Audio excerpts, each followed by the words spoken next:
This story began sometime around my junior year of high school. I was 15 years old, and in that phase of my life where I didn't listen to anyone, yet at the same time was completely impressionable. At the beginning of the year, I was sitting in my 6th period chem class, probably zoned out, looking at my phone under the clunky gray lab table, when I heard two people laughing to my right. The way the classroom was set up was a long rectangle, so essentially the teacher wouldn't really be able to hear what was going on in the back. The people laughing were a guy and a girl, Eric and Callie. They were somewhat popular, not the top of the food chain by any means, but everyone knew who they were. My younger sister knew Eric personally. They had a tennis match about a month or two earlier. Eric was really funny. That's a crucial element to the story. He was definitely the class clown. He was tall, good-looking, and extremely charismatic. I wasn't attracted to him, but I could see why everyone else was. I think it was at this point in time where I made one of the most regrettable decisions of my life. I decided I wanted to be friends with Eric. Eric was in my 2nd, 5th, and 6th periods. The next morning I poked him in the back in Spanish class. "Hey," I said, "I heard my sister kicked your ass in tennis." He turned around with a goofy smile, his friends all looking at me. "Who's your sister?"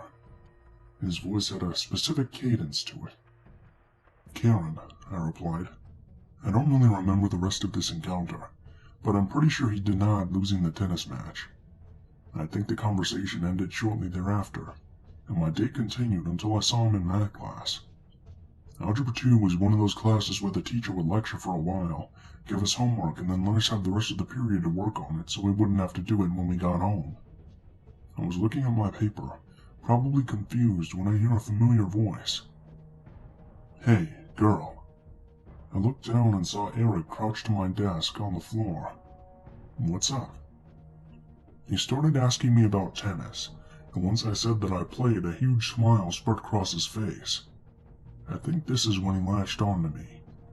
He asked for my phone number, and I gave it to him. That day, in our next period, he introduced me to Callie. She was older and really intimidating. I had never met anyone like her, and I was beginning to get excited at the prospect of these new, interesting friends. That night he kept texting me non-stop.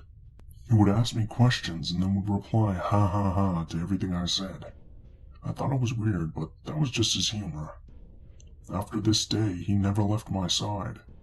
We spent most of the school day together, and then would be in constant contact after school. This was 2011, so we were mostly on Facebook or doing group phone calls with Callie and 2 other friends of mine that I had brought into the group, Sasha and Natalie. There were lots of red flags. Eric wanted me to hold hands with him at school, and told everyone he had taken my virginity. For some reason, this wasn't something I got too mad about. I just thought it was weird. He would say, "Your virginity belongs to me." Again, I assumed it was a joke. I always assumed Eric wasn't attracted to girls because he said he wasn't, although he would have sex with them and tell everyone, making fun of them. He would walk down the hallway after 5th period, and he would stop for a group of freshman girls waiting for him, to give them each a peck on the lips.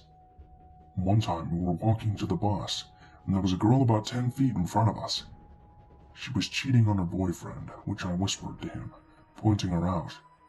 Yes, it was childish, but keep in mind this was high school, and I was 15. He proceeds to run towards her, stops her, only to point at me and tell her what I said. She came over and yelled at me, and he watched, laughing. A few months into the friendship, I began sneaking out with Eric, bringing him alcohol from my dad's liquor cabinet. Eric was a heavy drinker, especially considering our age. This came to a head when he asked Callie and I to come over one night. His dad was in prison and his mom was in rehab, so he lived with his grandparents. We pulled up outside his house and his car wasn't there. We waited for a while, and finally he sped into the neighborhood and stumbled out of the driver's side wasted. We followed him inside. His grandparents weren't home. I don't know what I said, but next thing I know, he grabs a knife off the kitchen counter and charges at me. I took off running and made it into Callie's car, slamming the door shut and locking it. He stares at me through the window before bursting out in laughter. My heart was racing, and my blood ran cold. Callie got into the car and we left. I don't know why I stuck around. It was almost like an abusive relationship. He told me he was the only guy who would ever find me attractive, but somehow it would turn into a joke and I would let it go. I believe the breaking point was when I heard about the baby squirrel. He had found a live baby squirrel after school and brought it home. His grandparents said they didn't want it in the house, so he walked outside and tossed it into the retention pond before walking back in. I wasn't there for that, but it disgusted me all the same. In algebra a few days later, he knocked my pen off my desk and called me a bitch. "Eric, I don't want to be friends with you anymore," I told him firmly. "Don't talk to me." His head snapped back, and he moved to the desk in front of mine. "You won't be able to ignore me," he laughed. "I know where to find you." "I'm going to college next year," I reminded him. "You'll never be able to get away from me." "Are you threatening me?" "Yes." I know this sounds like a cheesy horror movie, but that was our exchange word for word. The next week was endless phone calls, and him trying to get me to talk to him at school. At first it was jovial, when he thought I was going to change my mind. Then he came up to me in math class and opened his backpack. Inside there were several large kitchen knives. "In case there's a zombie attack." Another big smile. I should have told the teacher at that point. I really should have. But it wasn't until a few days later when he pushed me too far. "I'm going to rape you, then murder you, and I'll make Natalie film it." I went to the dean's office and told him everything. I had grown up being told not to snitch, but I couldn't focus on class anymore. I had been a good kid. I'd never been in trouble, so they believed what I told them. Here's the kicker. They called him into the office and he admitted to everything. Nodded, smiling, confirming all the stories I'd told them. Dean Thomas sat me down the next day and told me that I needed to call the police. They said there was clearly something wrong with him and that he didn't get it. They put a school version of a restraining order on him. He wasn't to talk to me, and during tests he had to be taken to a separate classroom. He would do everything he could to get around those rules. He would talk about me right in front of my face, but wasn't technically talking to me. He said out loud to the class, "Some girl put a restraining order on me because she thinks I'm dangerous." The teacher laughed and said, "Doesn't she know you're joking? That's just you being Eric, right?" The backlash I faced was enormous. All of his groupies shunned and laughed at me. Even my own friends said I was overreacting. Except for Natalie. She was always intuitive, and she said he made her feel very uncomfortable, and had started following her from class to class. When his birthday came, he approached me with Callie, and Callie said, "He wants you to wish him a happy birthday." Eventually, a mutual friend called me and told me Eric had threatened to kill himself if I wouldn't talk to him again. I went back to the dean's office. This time, every dean, vice principal, and even the principal got involved. My school was big, and there were 550 kids in my class. The school year ended, and without the protection of the authorities there, I was fielding more phone calls. When I blocked his number, he would just call me on Callie's phone. He would drive around my neighborhood to see if my car was in the driveway. He even came to my tennis matches, the ones we initially bonded over. I could see his silhouette in the fence watching me. By senior year, things had calmed down a bit. His attention was elsewhere, and I had picked my classes with the dean to ensure we weren't in any together. He was still watching. I would be walking down the hallway with someone he didn't know, and all of a sudden he would be walking with us next to my unassuming friend. "Hi, I'm Eric. Nice to meet you." He told my friends he had decided to wait for me, because we were soulmates and I'd come around eventually. I graduated high school and moved out of town. I told my new college friends that if something ever happened to me, he was the one who did it. And that's all. There's no conclusion, really.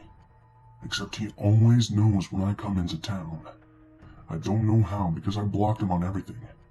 I suspect he still stalks my house. He's been arrested since on drug charges and a few DUIs. I'm looking at his mugshots as I write this to remember those dead eyes. Sometimes, I think maybe I overreacted. Maybe it really was all a joke.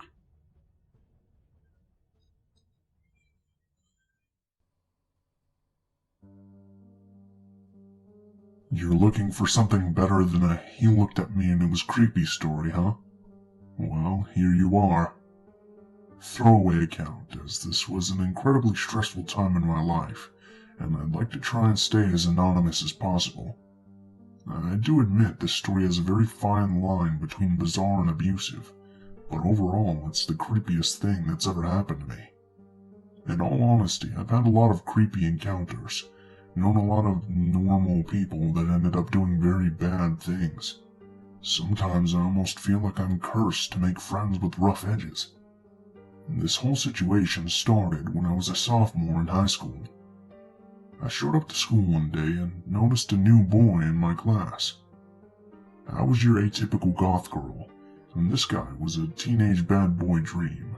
Piercings, leather jacket, reading some sort of obscure novel. I was hooked at first sight. I introduced myself, and soon enough we were dating. He will henceforth be referred to as X for the rest of the story. Now for a little background. I was brought up in an alcoholic parent's home. There were many times I was living by myself or with a friend, because one of my parents was in the hospital. Despite the chaos in my family life, I still managed to go to school every day and pull in decent enough grades. After one time too many, however, I was left for 2+ months living alone. Instead of coming home to an empty house, I asked X if I could live with him since he was closer to school. He and his parents happily welcomed me into their home. At this point in the relationship, maybe 5 months in, we were phasing out of the puppy love stage, and I was starting to notice some very serious red flags. X was very mental and started cutting regularly. His parents were very heavy drug users. There would be times I would try talking to X and he would literally stare off into space and not notice my existence. He was never mean or abusive towards me, but I could definitely tell something was unhooking in him. When we started living together, it started to become very evident something was very, very wrong. He started to tell me he thought he was possessed by demons and couldn't control himself. We both spiraled into moderate drug use. I started skipping school, and he started seeing more of these demons. In all truth, I hadn't realized what a hole I had dug myself into by living with him. One night, we ended up falling asleep after smoking a bowl and watching a movie. It was a big house, and we were living in the garden-level basement, 2 or so floors below his parents and siblings. Around midnight, I was woken up by the most frightening screech I'd ever heard. X was right next to me in bed, contorting, convulsing, and screaming bloody murder. At first, I thought it was just a seizure. I've seen friends have seizures before, and I didn't interfere, only looking for one of our cell phones to call 911. As I got up out of the bed, he looked me dead in the eyes. The blood drained from my veins. I've never seen such hate. Everything seemed to happen in flashes from there. He never broke eye contact as he slowly rose from the bed. It almost looked as if he was a marionette on a set of strings, pulled up with sunken shoulders. A half smile formed on his face as his body twitched. He started walking towards me.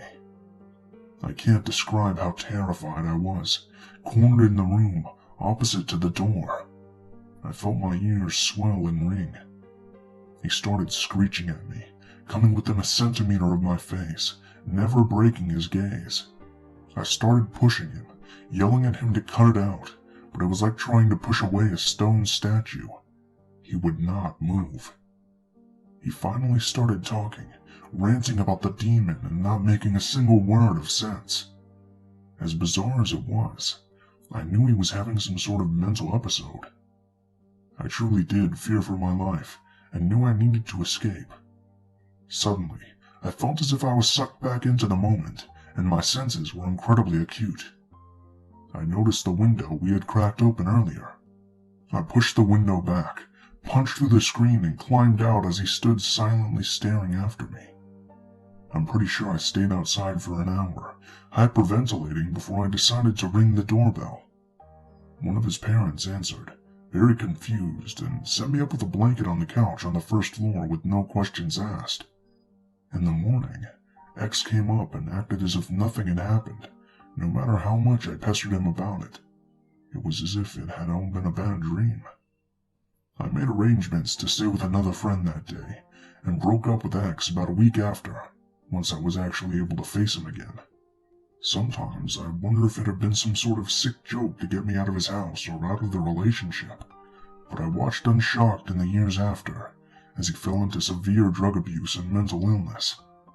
At one point, I went to a school counselor and told him how worried I was for him, but it only made him hold a grudge against me. After everything that happened, I really started to feel sorry for him, and sort of weirdly forgave him for what he did. He tried contacting me a few times after everything that happened, but as the years went by, I heard less and less. Last I heard, he was addicted to meth and living on the streets.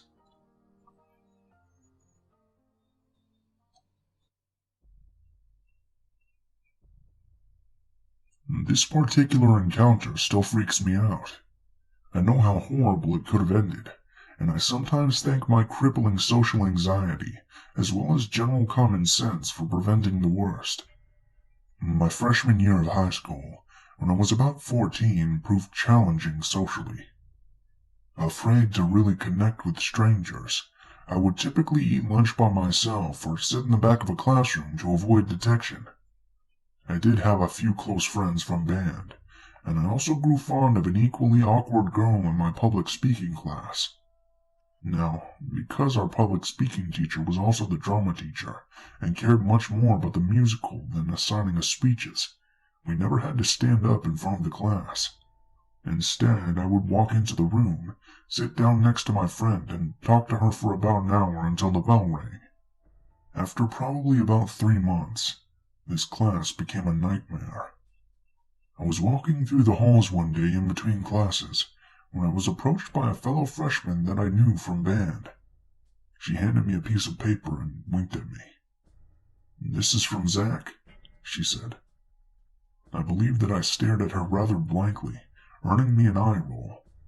"The Zach that sits behind you in public speaking," she clarified. Still confused, but not wanting to appear stupid, I smiled, nodded, and thanked her. I put the note in my backpack and resolved to read it when I returned home that evening. Once in the comfort of my bedroom, I retrieved the note after recalling a very tall and large senior named Zach who did, in fact, sit behind me in that class. I didn't remember ever speaking to him, but thinking it might have been a message from the teacher, I opened the lined paper up. As I skimmed the words, I immediately became uncomfortable. Printed in sloppy handwriting was a cheesy love poem.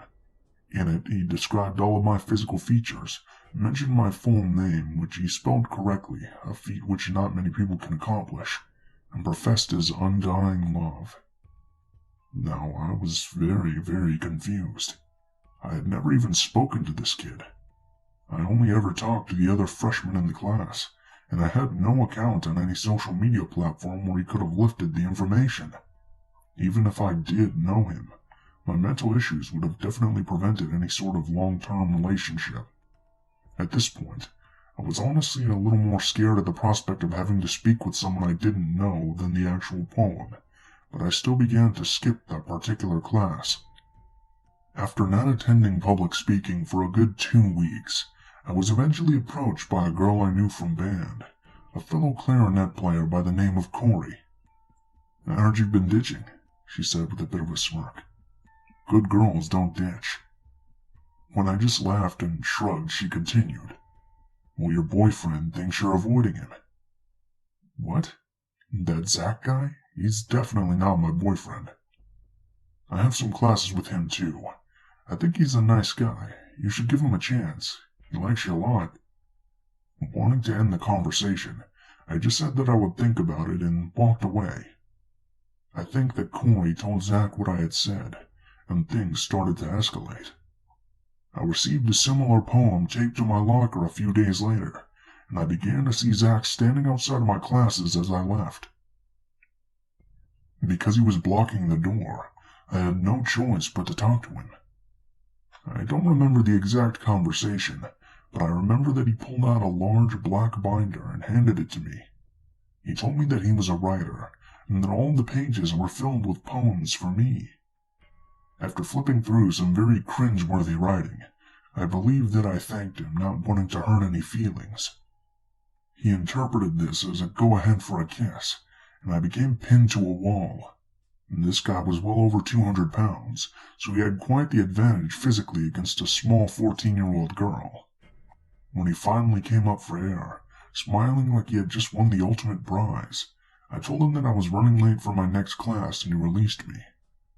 I felt assaulted and even more freaked out, but I never told anyone about this.